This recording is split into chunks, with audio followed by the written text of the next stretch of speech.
Welcome to the MS Education podcast series. Thank you for joining me. I'm Andrea Salmon, and in each episode we are going to be joined by an expert to discuss strategies for living well with multiple sclerosis.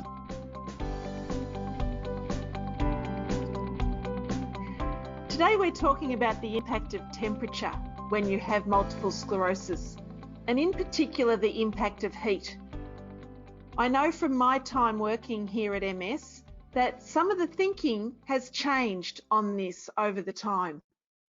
My guests today are Dr Ollie Jay, who's a researcher from the University of Sydney, and Emily Austin, who is one of our MS Connect specialists. Ollie is going to be able to give us a better understanding of the experience of heat intolerance, and Emily will be able to give us some advice on the practical ways of coping with the heat. So welcome, Emily. Thank you, Andrea. And welcome to Ollie. Hi, Andrea. Thanks for having me on. No problem. Ollie, I'm going to start with a question for you.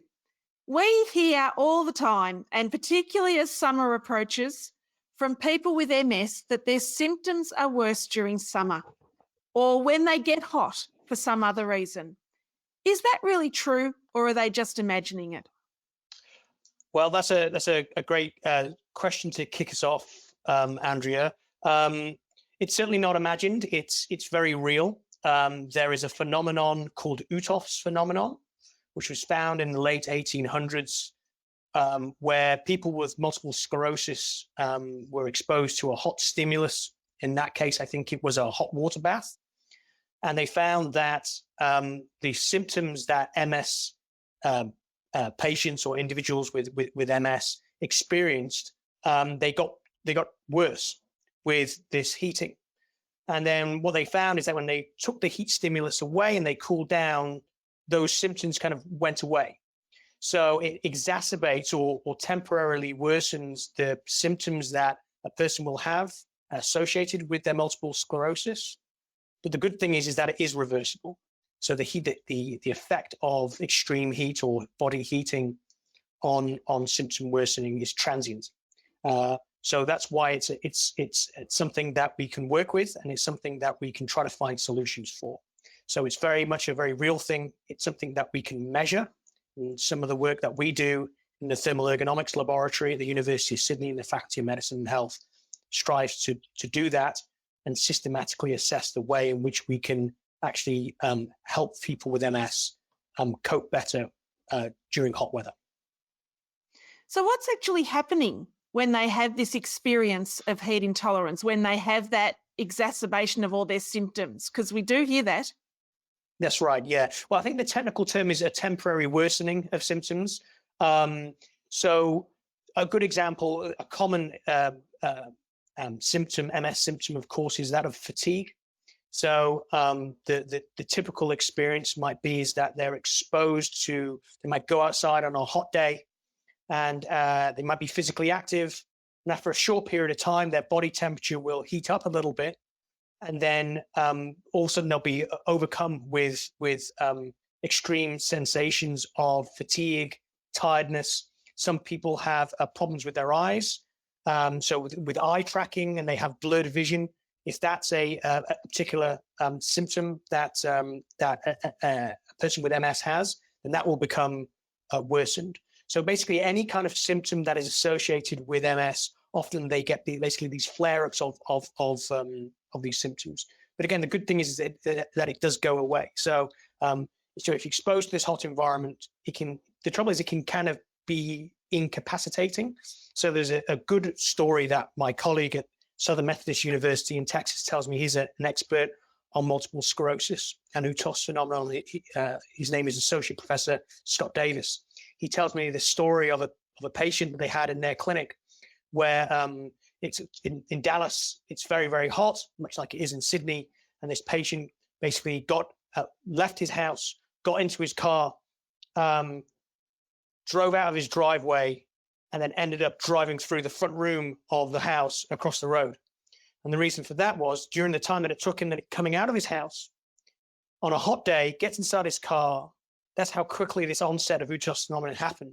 And one of the problems that he had with his particular condition is that he would have numbness or lose the working of his right foot. So he put his foot on the accelerator and it just stayed on there, and he couldn't move it to put on the brake and go through. So that's kind of a dramatic example of it. And obviously Absolutely. That's very often, but that's kind of a good example of how quickly it can happen and how dramatic it can be as well. Really, it's quite individual. It's down to what the person experiences normally with their MS, but then it's kind of rapidly worsened with heat. So that's really what's happening. The underlying mechanisms is something that we're interested in looking at in the research that we do with the University of Sydney, and that's still a bit of a mystery. What we traditionally believe is that it takes a rise in core body temperature of between 0.2 degrees Celsius to 0.5 degrees Celsius. Once you exceed that threshold, what we see is that the onset of this UTOS phenomenon, this heat-related reduction in physical work capacity, and then heat-related increase in these symptoms. And we're pretty much seeing that. We measure core temperature very carefully, and we often see that with the different methods that we use to assess whether somebody's experiencing UTOS phenomenon. Typically, it's how long they can keep up a given exercise bout in the heat, or how long they can keep going before they report symptom worsening. We see those thresholds being around about that 0.2 to 0.5 rise in core temperature. With reference to the way it normally works, is that that's actually not a very large increase in body temperature. I might go out to go and get my coffee on a warm day here in Sydney, and by the time I get back home, my core temperature could have easily risen by 0.5 degrees Celsius. So that kind of gives you an idea of what it takes for that to happen. And does it kind of relate to the fact that the nerves don't work so well when they're heated up? Is that what's right. happening? Yeah, so I mean, the underlying cause of multiple sclerosis in a very basic sense is this demyelination of the nerves. So the way in which we send a signal down our nerves from our brain to whatever the end organ is, it might be a muscle to contract, and the coordination of that. So we send these signals really, really quickly along our nerves, and then the myelinated nerves are the ones that send the signal the fastest.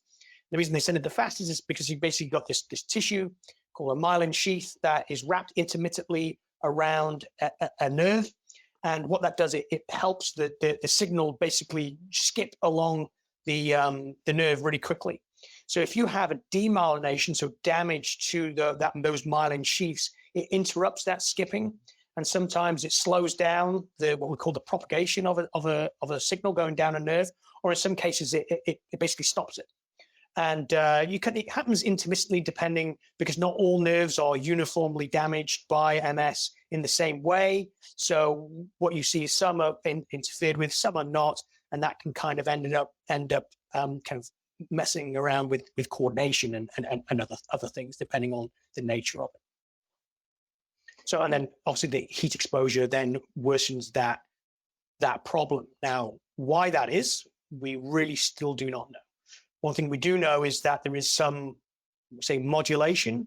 So it is altered a little bit. So for a given rise in core temperature, if you change skin temperature, there's some evidence that we're seeing that it can modify that response a little bit. But that driving core temperature seems to be very, very important. Absolutely. And I've heard that people can have the same experience if they eat a hot curry or have a hot cup of tea. Is that what's going on, or is that something different? Yeah, so it's tough. So the hot curry so you can eat a hot meal, and in theory that hot meal, if it's hot enough and big enough, and the specific heat capacity of the food that you're eating is sufficient, it probably could heat you up. But that's probably reasonable to think that could happen. However, when you have a curry, there's a product in it called capsaicin, and capsaicin is the thing that's responsible for us feeling that very spicy sensation. Now that feels hot, but capsaicin doesn't make you hotter. It just makes you feel a certain thermal stimulus as being hotter. And we found that sensation doesn't really matter too much, the actual sensation. What really matters is how hot you actually are. So that spice component is probably not as important. Similarly, for a hot drink, if you drink a big cup of tea really, really quickly, it's possible that could heat you up. But the analogy I always use for how drinks kind of change your body temperature is if you've got a big bathtub and it's full of water, and you put your hand in, oh, that's too cold or something. To heat it up, you wouldn't just take a cup of warm water and put it in there and mix it around. You'd make no difference to that temperature, or very, very little, hardly a measurable difference to that temperature of that. You can kind of use the same analogy for the human body. Most people are 65, 70, 75, even as much as 100, 120 kilograms. You're taking a cup of tea, which is 250 mils. It's not really going to make that much of a difference to how hot you are. So, but that's not to discount people's experiences. So, and there is a lot of individual variability in the responses that we see, and we're trying to better understand the sources of those individual variability. That's great. We're pleased that you are working on it. That's terrific. When people do experience this heat intolerance, and they do have that amplification of symptoms, how long might they expect that to last? So that poor guy that had the numb foot, how long would you expect that experience to be around for? Well, I think it depends on how quickly they can be cooled down. So what we find is that when a person is cooled down, those symptoms go away pretty quickly. So they can go away within 10 or 15 minutes. Now, again, it comes down to the individual variability of this phenomenon. Some people experience them for much longer. Other people are able to recover quite quickly. I think a part of that variability is how quickly they can be cooled down effectively. When we're measuring core temperature, we see when it goes back down towards below this threshold, it does seem to make a difference. We have studies where we have a climate chamber where we might simulate a 30 or 35 degrees Celsius environment. We try to choose those conditions based on the type of typical conditions that people will be exposed to on a summer day, say Brisbane or Melbourne or Sydney. And we see that, some people can have an exacerbation or this worsening of symptoms. We had one example where a lot of the work that we do is on a semi-recumbent exercise bike. So if they do have these problems, they're sitting down and they're safe. But we've had participants in the past that they might be exercising for 40 minutes. Their core temperature will go up, and then maybe their right leg will start going numb. And then we take them out of the chamber, we cool them down, and straight away they're kind of back to normal within half an hour or something like that. So it's transient. It can go away quite quickly, provided a person is adequately cooled. But there is individual variability. Yes, like with everything in multiple sclerosis, everything's variable. Absolutely. So, in what can people do to manage this heat intolerance? And I'll ask both of you for your advice on this, but I'll start with you, Ollie. What can people do to manage heat intolerance? So maybe I'll give you a quick summary of a couple of the studies that we've done, and that might help. So we had a PhD student, Georgia Chaseling, who was also supported by MS Research Australia. She's now postdocing in Canada and the University of Montreal. During her PhD, she did a series of studies that tried to answer some of these questions. And the one that really stood out was we were interested in looking at whether a cold drink would cool somebody down sufficiently who has MS and heat intolerance to the point where it would mitigate this development of heat intolerance. And what we found is that, so we gave our participants a 1.5 degrees Celsius drink of water, so cold water, about 250 mils every 15 minutes. And what we found is that it didn't keep the person cooler, which was probably not all that surprising given what I told you before. But what we did see is that they could exercise for 30% longer before they kind of started feeling these worsening of symptoms. Actually, the test that we did was a test to exhaustion, or when they couldn't carry on anymore. And we found that they could last 30% longer when they drank a cold drink versus drinking a thermoneutral drink, so the same temperature as it is core temperature.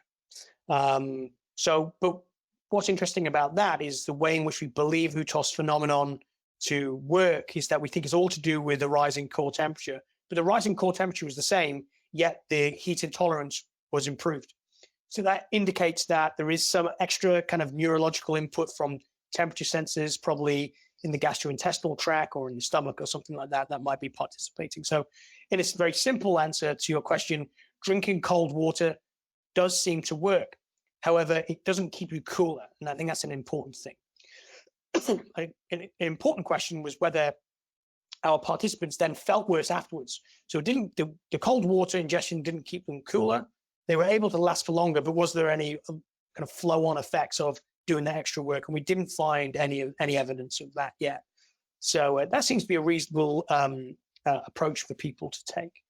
Another thing that we've been doing recently, this is not a published study yet, but my PhD student, Tim English, conducted this study in association with the Brain and Mind Centre at the University of Sydney. And we were heating people up in a water-perfused suit. So this is basically like a lycra suit with thin water tubes in it, and we pump hot water through those tubes to heat the person up. And then what we were doing is looking at eye tracking in people who struggled with their eye tracking as part of their MS. And we wanted to see whether their visual performance changed as a function of how hot we made them, which it did, obviously, because they had Hutos phenomenon. But then we wanted to do is apply a local cooling stimulus to the lower back. And the reason that we wanted to do that is that we wanted to see whether the sensation of being cool, which is quite intense when you cool the lower back, but it doesn't alter your core temperature, does that then alter your visual performance? And we found it didn't. So the local application of a cooling stimulus without cooling your core temperature doesn't seem to make that much of a difference. So we found one thing that does work and one thing that doesn't work. One thing we did do is then cool them back down, and they recovered, and they were completely back to what they were before. So that was quite good. So one thing that works and one thing that doesn't so far is drinking cold water does work. Just locally applying a cooling stimulus to a skin area that makes you feel cool doesn't seem to work. So I'm going to ask Emily now, what are some of the strategies that you've found helpful when you're talking to people on the phone, people who ring into MS Connect? What's been your experience of what people have found helpful? So far I've found that completing tasks in the morning, in the cooler part of the day, could definitely be beneficial, sort of avoiding being out during the warmer times if possible. So early afternoon, those times when it tends to be hotter during the day, staying indoors in an air-conditioned environment if possible, or using fans. Organising for groceries and essentials to be delivered instead of having to go out and pick them up. Those sorts of practical things to do. Avoiding the direct sun and ensuring that you're taking regular rests and breaks, and just keeping an eye on yourself really, and just not overdoing it too. That's great. Yes, that idea of being more planned and conscious of what the heat is going to be. Yep, absolutely. Yeah, definitely. And also looking ahead and checking the temperature forecasts and those sorts of things, being a bit organised as well. Yeah. Not just on a following up on Emily's point there, I think one thing that's really important for people to also understand is that the temperature that people see on the weather forecast is always in the shade. So if it's a hot sunny day, if you're out in the sun, it's going to be about 12 to 15 degrees Celsius warmer. So that's why staying in the shade really is really important. I mean, it's pretty intuitive, of course, but that temperature that you see is in the shade. So if you're in the sun, it's going to be a lot hotter. Not just pick up on a couple of other things that Emily was mentioning there, and things that we are in the process of systematically assessing, is this idea of skin wetting. So the way in which the human body keeps cool is by secreting sweat, and then it evaporates, and that's what keeps you cool. Now, the trouble is with that is that you have to get hot by a certain amount before you start sweating. And that's when people with MS run into trouble. So another nice way around that is that you just get water and you apply it to the skin surface with a flannel or a spray bottle. Then that gives you the evaporation, and that should work really well. So that's something that we're looking into. And another, just with respect to electric fans, so we've done a lot of work with fan use, not in an MS population, but in an elderly population, in the context of what people should be doing in heat waves. And what we find is that there is a limit when fans become detrimental. Now, in the case of people with MS, is that you don't really want them to sweat, because if they're at the point where they're sweating, theoretically, that's when their core temperature has risen already. So if they're not sweating, that's a good thing. So skin temperature is around about 35 degrees Celsius. And when air temperature is above that, the only way in which a fan would keep you cool is by accelerating the rate at which sweat evaporates. So fan use should probably be maintained to below 35 degrees Celsius. When it's hotter than that, then maybe take water, apply that to the skin surface, then you get the extra evaporation without having to sweat. So that's maybe a couple of other ideas that people can take on board. And Ollie, what about products like cooling vests and cooling neckties? Yeah, so cooling vests, I mean, they can be effective if they are suitably engineered. So if they have the cooling capacity to actually physically cool people down, then it will change your core temperature, and that should be good. The only issue with cooling vests is if they are just simply ice packs inside a vest, is that eventually they melt, and you're basically then just carrying around a vest with a lot of water in it, which is heavier, which will then increase your metabolic rate, which will increase how hot you get ultimately. Plus you're wearing an extra vest, which is a consideration. And also quite expensive and quite, how should I say, labor intensive to keep working. The other thing, the cooling neckties, that the trouble with those is particularly if they're not physically cool. So there are some products that are out there that are these neckties that have menthol in them, and they elicit this sensation of cooling. And what we find is that doesn't make a difference to this heat intolerance. So physically cooling someone is more important than the perception of being cool. So the ice vests are going to do a much better job of them. Absolutely. So there are quite a range of strategies and a range of products. I've heard mentioned air conditioning, I've heard mentioned fans, I've heard the cooling vests, the neck, all those kind of things. Some of them are quite inexpensive and some of them are a bit more expensive. Emily, I'm wondering if you can talk to us about how people might be able to access those kind of products if they're feeling that that's a bit expensive for them. Yeah, so there's some different options. So through the NDIS, people can access cooling products once they've had an occupational therapist assessment. They have recently changed their guidelines that they are now also funding air conditioning up to a point. So that's good news. We also have a financial assistance program that can assist with the funding for those types of products. And also our employment support service can also assist with that funding if the person is eligible for that program. And also different states as well have concessions, cooling concessions as well. So if anybody is interested in further information about those concessions, they can contact MS Connect and we can provide some further information. That's fabulous. That's fabulous. So, there's probably way more time we could spend talking about this whole area and experience. In a nutshell, have you got, each of you, a piece of advice that would be your, best advice for someone living with multiple sclerosis who experiences heat intolerance? Maybe Emily, I'll start with you. Yeah, I think as we spoke about before, planning is really important. Planning your day, especially if you know that it's going to be hot, and also just pacing yourself as well. And really important not to overdo it. And just knowing as well any triggers that you may have as well, and knowing how best to manage them too. So I think having a plan and being organised is really important. Yeah. That's great. And Ollie, what would be your best advice? Well, I've got a couple of things. I think just generally is focusing on strategies that really do make you cooler as opposed to make you feel cooler. So things that involve ice, for example, or an actual real physical cooling stimulus is always quite good. The idea of using fans can be a lot cheaper than using air conditioning, for example. Fan use is about 50 times cheaper from an electricity consumption perspective than air conditioning. Now, there are things in place to try to help people in some jurisdictions to cope with the costs associated with air conditioning.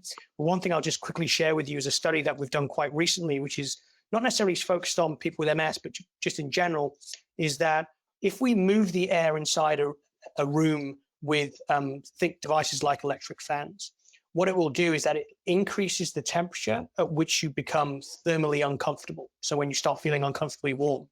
So it enables you to basically increase the thermostat of the set point on your thermostat of your AC by about 3 to 4 degrees Celsius. And then by doing that, it means that you're using your air conditioning less, and it will be a lot cheaper. So if you couple the use of fans first, and then when you feel uncomfortable, turn the air conditioning on, you can save around about 70% on your electricity bill. That's what we're seeing with an analysis that we've done across the whole of Australia. So that could be a solution for people as well. That's fantastic. And what I'm also picking up is that as you're learning more, there's more for us to experience and to learn along the way. So thank you so much, both of you, for your participation today and for your input. I will also encourage people to check out the ms.org.au website, because in the webinar library we have a recording of an update that Dr. Ollie Jay did for us earlier this year. So there's always more learning to happen. So thank you both so much for your time. I think as with most of our podcasts, we've just scratched the surface, but if we've sparked an interest, that's really good too, and given people some tips and some ways for connecting and finding out more information that's relevant for them. So thank you both very much for your time today. Thanks, Andrea.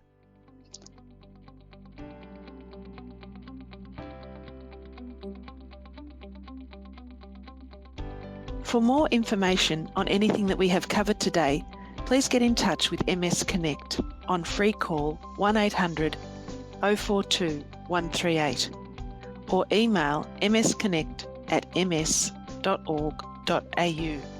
And don't forget to find the MS podcasts on your favourite podcast player such as Apple, Google Play, Spotify, Overcast, or you can access the podcast directly from our website ms.org.au.